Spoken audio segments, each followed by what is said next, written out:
Controlling oil, from a few drums to a tanker load, can be risky business.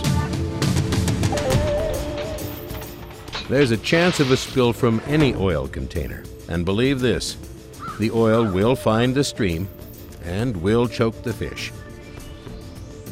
It doesn't take a monster spill to pollute miles of streams or half a town's drinking water. Controlling oil is dicey, but technology, tools, and commitment put the odds in our favor. First, we've got a blueprint, a game plan, the SPCC plan. And we've got engineering controls, secondary containment, overfill alarms, electronic testing, and computerized monitoring. And then, the ground floor responsibility falls to the keepers of the oil, the hands on the valves, on the wheels, and on the controls.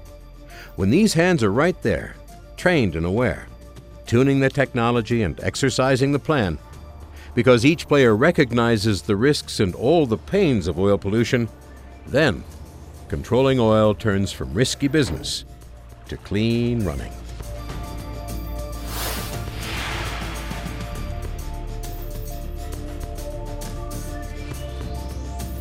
In the early 1970s, America woke up to the condition of our water supplies. Decades of uncontrolled pollution was contaminating our water resources. In response, the Clean Water Act set out to establish goals and plans to restore and protect clean water throughout the country. Oil and oil products are among the largest sources of pollution simply because of the huge quantities in use. Gasoline, diesel fuel, and heating oil, as well as other oil products, are used at over 400,000 facilities in industry, government, and commerce. To get an idea of the pollution potential, consider this. A leak of only 1 drop of oil every 10 seconds, if allowed to continue for a year, can contaminate 270 cubic yards of soil. Under the Oil Pollution Prevention Regulation, each regulated facility is responsible for carefully controlling its own oil products to prevent releases. If a facility has the capacity to store in excess of 1,320 gallons of oil in above-ground containers, and if a release of that oil could threaten to contaminate surface waters, then the facility is required to have a plan which satisfies the Spill Prevention, Control, and Countermeasure Rule, usually called an SPCC plan. The SPCC plan describes the specific equipment, structures, operations, and work procedures in place to control oil products and prevent releases into the environment. While it is everyone's responsibility to ensure that oils at the facility are tightly controlled, there will be at least one individual assigned to head up the implementation of the plan and to coordinate all work related to oil spill prevention. Typically, that person is responsible for training and annual briefings to make sure that everyone understands his or her individual role. If you have questions or suggestions, take them right to the person in charge. The SPCC plan identifies the layout, location, volume, and type of oil contained in every container with a capacity of 55 gallons or greater, as well as the location of every transfer station and all connecting piping. The plan establishes a schedule and procedures for visual inspection and regular preventive maintenance of all oil-containing equipment, including tanks, portable containers, piping, valves, and accessories. To ensure that bulk containers and piping are in good condition, visual inspections and often integrity testing are performed regularly, following a schedule and procedures set down in the plan. Testing will normally be carried out by certified technicians, following Steel Tank Institute or American Petroleum Institute procedures. Just about anything you might need to know about oil spill prevention at your facility is in the SPCC plan. If you are responsible for any aspect of oil handling or use, take the time to understand the issues that affect your job. It's been documented that operator error is often a major factor in many spills. Knowing the plan and your assignment within it is the first step toward improving this record. The key to oil spill prevention is the correct operation and maintenance of the oil handling and spill prevention equipment as specified in the SPCC plan. The procedures laid out in the plan are carefully designed to prevent the occurrence of spills and to control any accidental releases that might otherwise escape into the environment.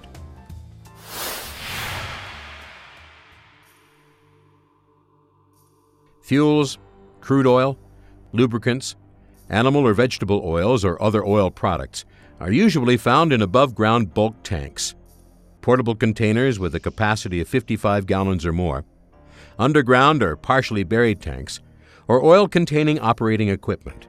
All these containers have the potential to release oil that could eventually reach surface waters. With any tank or container, there's always a possibility for spills or leaks. To prevent a release from reaching the environment, one effective practice is to add an extra layer of containment. That is, to build barriers or restraints that capture or control any released oil. These are called secondary containment. Dikes, berms, sumps, and diversion pits are common forms of secondary containment. Notice the concrete floor and walls under and around this steel tank. That's a secondary containment structure. It acts like a pan. If the tank were to rupture, the oil would be held inside. This diesel fuel tank is constructed with double steel walls. In combination with adequate technical spill and leak prevention options, double-walled construction can also act as secondary containment. If the inner tank fails, the fuel is still contained by the outer shell. Secondary containment may be built of concrete, steel, plastic, lined earth, or clay. The structure is designed with sufficient capacity to hold the contents of the largest tank, plus a simultaneous heavy rainfall. To be effective, a secondary containment structure must be leak-tight, with no cracks or gaps, and no open drains or other pathways out. The principle is simple, and when properly designed, operated, and maintained, secondary containment works well. But its effectiveness can be compromised by wear, misuse, accidents, and normal deterioration over time. As an operator, technician, or contractor who works with or around oil handling operations, it's part of your job to make sure secondary containment does its job. Most secondary containment structures have mechanisms for draining.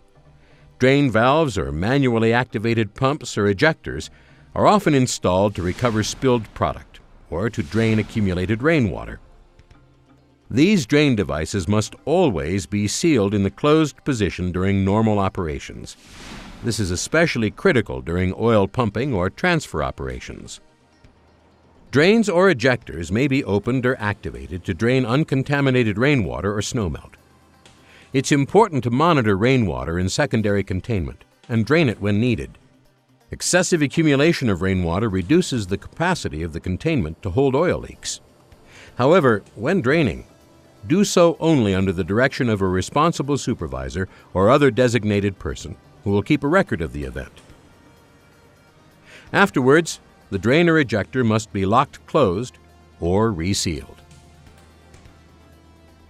Any accumulation of oil or product inside of a containment structure must be cleaned up promptly and disposed of properly. If you notice oil in a containment, take the time to clean it up right away. If it's more than you can handle yourself, report it to the person responsible for spill cleanup, and report it to your supervisor, as it probably means there's a leak somewhere. Keep materials, debris, and weeds out of secondary containment. Anything inside of secondary containment decreases its capacity and can interfere with emergency response. Be alert. Observe the conditions of the oil handling equipment around you. Watch for problems like seeps or leaks from tank fittings, connections or flanges, expansion joints, or valve glands. Some other things to watch for are corroded tank shells, weakened tank foundations, sagging pipelines or pipeline supports, cracked or damaged secondary containment structures, ripped or torn liners, and leaking, corroded, or damaged drums. Report any of these to your supervisor or the person designated in the SPCC plan. Spill prevention is an ongoing process, and it's everyone's responsibility. Don't just assume these problems will be handled by someone else or in the course of routine operations.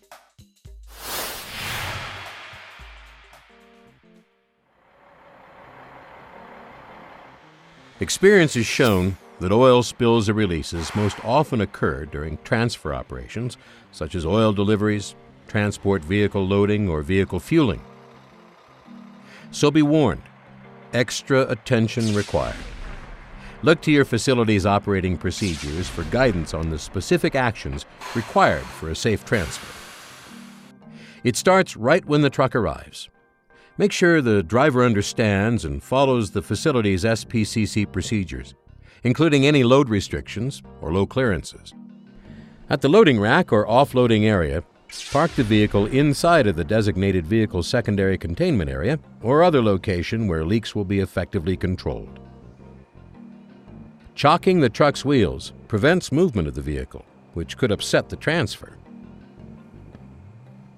This transfer area is set up with a trench drain that will collect any spills and channel them to the sump nearby. Even with the added protection of secondary containment, every transfer operation should be monitored. Most operations require full-time, at-the-scene attendance by an operator who can respond quickly and handle any problems. All drains must be closed or sealed. Check that there are no other pathways that might result in uncontrolled releases. Make sure all the connections to the vehicle, tank, or container are properly made up and leak tight. If a leak from a connection might escape into the environment, place a drip bucket or absorbent pad under it. To avoid overfilling a receiving tank, check the tank gauge or sight glass to be sure the tank has enough available capacity for the amount to be delivered. As extra protection, most tanks will have some type of high-level alarm or pump cutoff device. Alarms may be visual or audible, and may be local or remote. If there are no alarms, it's up to the attending operator to monitor the level to prevent overfilling. Department of Transportation regulations governing transport of all hazardous materials, such as petroleum fuels, require the driver or a qualified attendant to stay alert and to stay within 25 feet of the cargo tank during the entire transfer operation. The driver or attendant should know the alarms or warnings that indicate a full tank. Which light flashes? What does the high-level alarm sound like? The driver or attendant must know how to shut down pumping or filling operations quickly before an overfill can occur. Tests are performed regularly to ensure that alarm devices are in good working order. Test results are recorded and filed. After loading or unloading, when uncoupling connections, take care to avoid spills of product left in the lines and hoses. Drip buckets are especially useful here. Hoses and transfer lines that are not used for extended periods should be sealed with a cap or a blank flange to prevent spills of oil left in the line. This could also prevent a spill if a pump is turned on at the wrong time. The same principles apply for vehicle fueling. The driver or operator should stay with his vehicle throughout the fueling procedure to watch for leaks or accidents and to prevent overfilling the vehicle tank.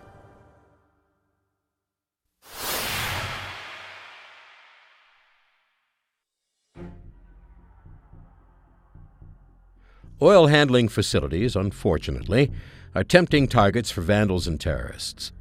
The SPCC plan specifies security measures for your facility that can help prevent spills resulting from vandalism or terrorism. Your role is to understand the security measures and to be aware and observant. Some of the common security features at a typical facility are tall, sturdy fences, security guards, locked or controlled gates and access points, adequate lighting, caps or blank flanges on inactive pipes and lines, secured master flow and drain valves, and locked pump houses or starter controls. Stay alert to the condition of security devices, especially at times of reduced facility attendance like nighttime or when oil handling is inactive. If you notice a possible security breach or security equipment outage, report it immediately to your supervisor or security personnel. You should always know the best way to contact a security officer. If you spot a suspicious package, stay away. Don't touch it. This, or a door taped open, or a lock that's been tampered with, could be a security risk. Report the condition to security immediately. And don't be shy about questioning anyone you see who looks out of place.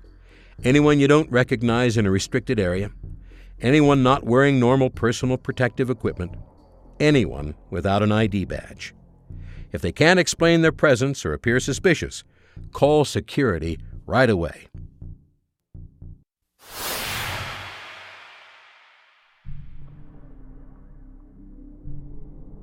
While prevention of discharges is the main objective of the SPCC plan, despite all our efforts, spills and leaks can still occur. Each facility has an emergency response plan to direct response and cleanup if a discharge should occur. Anyone who discovers a leak or discharge becomes responsible for triggering the discharge procedure protocols. This discoverer must follow specific steps, as described in the plan, to trigger the correct response actions. In addition to the obvious signs of a leak like uncontrolled flows or accumulations, there are other less obvious signs of potential trouble that should trigger immediate shutdown of transfer operations.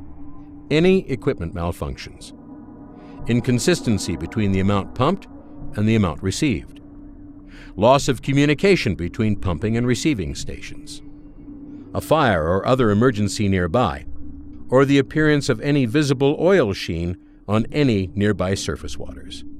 The first person to discover a release immediately becomes responsible for initiating the proper first response actions. If you spot a problem, try to stop or slow the release. But remember, take only defensive actions and don't exceed the limits of your training. Shut off the pump, close the valve, depressurize the system, whatever it takes to stop or restrict the flow, so long as it can be done safely. After the initial attempt to stop or slow the release, the next duty of the discoverer is notification. The SPCC plan specifies the proper actions for notifications and reporting. Depending on the location and the situation, you might need to hit an alarm button, trigger a pager alert, or call the facility emergency coordinator. The plan will have the name and contact information for the facility response coordinator, dispatcher, or emergency response team. Notification of one of these contacts, if the plan requires it, should be done immediately, because he or she may have to notify local, state, or federal regulators promptly. Be prepared to give whatever information you can about the event, the location, the type of oil released, how much has escaped secondary containment, in which direction is the release flowing, are there any injuries, is there a fire, an explosion, or the potential for one. The SPCC plan may also contain other discharge procedure protocols that guide the discoverer's actions, like warning others to stay away from the spill area. If you've been properly trained, you may even have to assume the duties of an OSHA first responder. In any case, be aware what your duties are as the discoverer, and be prepared to perform them quickly and effectively.